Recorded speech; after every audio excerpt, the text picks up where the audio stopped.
Mayong buntag mga igsoon o sa Macau sa nasag sa walay hulong o kugmaw kaloy sa Diyos hindi ka nato. Ano nasa kita nakahimusag sa pagmata niya at tagma sa kawantagon. Then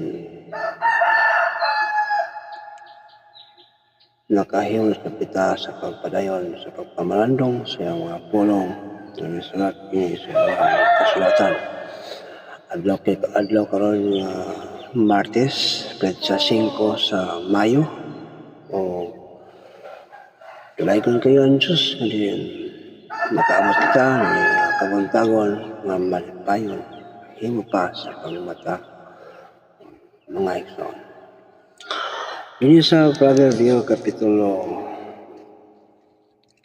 28 versikulo 9 nangingan diri. Kadtong nagapalingog-lingog sa iyang igdulongog gikan sa pagpamati sa kasuguan, bisan ang iyang pag-ampo mao'y usa ka dulomtanan.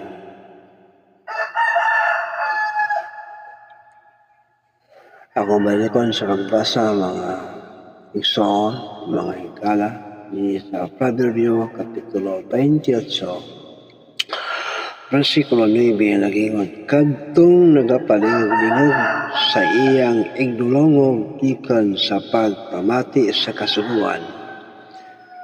Gikan sa pagpamati sa kasuguan, nagingon ang Diyos, bisan ang iyang pag-ampo mao'y usa ka dulomtanan. Sa dekolasyon, mga katong nagpalingog-lingog sa kasuguan sa Diyos, bisan ang iyang mga pag-ampo mao'y usa ka dulomtanan. Babagday kayo igsoon kung kita mag-ampo ngadto sa Diyos, kung kita nagpalingog-lingog sa iyang mga sugo, babag kaayo sa atong mga pag-ampo. Usahay, ayaw lamang kita moampo sa Diyos kung ana-ana kita sa mga kasakitan. No? Ana-ana kita sa mga balatian.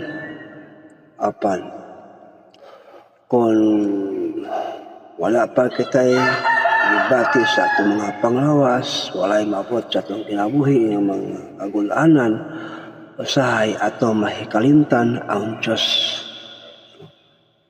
Ang Diyos nagsugo sa taan mga panahon.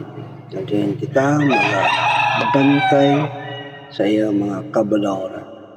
Ngunit kaya ang iyang mga kabalauran naghatag kato kaayawan.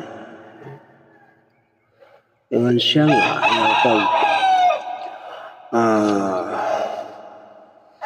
kaon niya na, o ayaw pag inom niya na, o ayaw pagbuhat niya na.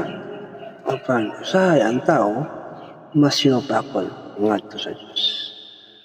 Di ay kung kita nga mag-ampo ngadto sa Diyos, din mapatalinghogan niya ang atong mga pag-ampo. Ato siyang higalaon, ato siyang higugmaon, ato siyang alagaron, himuon ato siyang atong suod nga higala. Aron nga sa pag-abot sa panahon, dako kayo kahimuan ang atong mga pag-ampo tungod kay ang Diyos ato mang higala. Mayong buntag, mga igsoon, dalaygon ang Diyos sa walay katapusan. Sa iyang kanunoy nga pagpahinumdum ka nato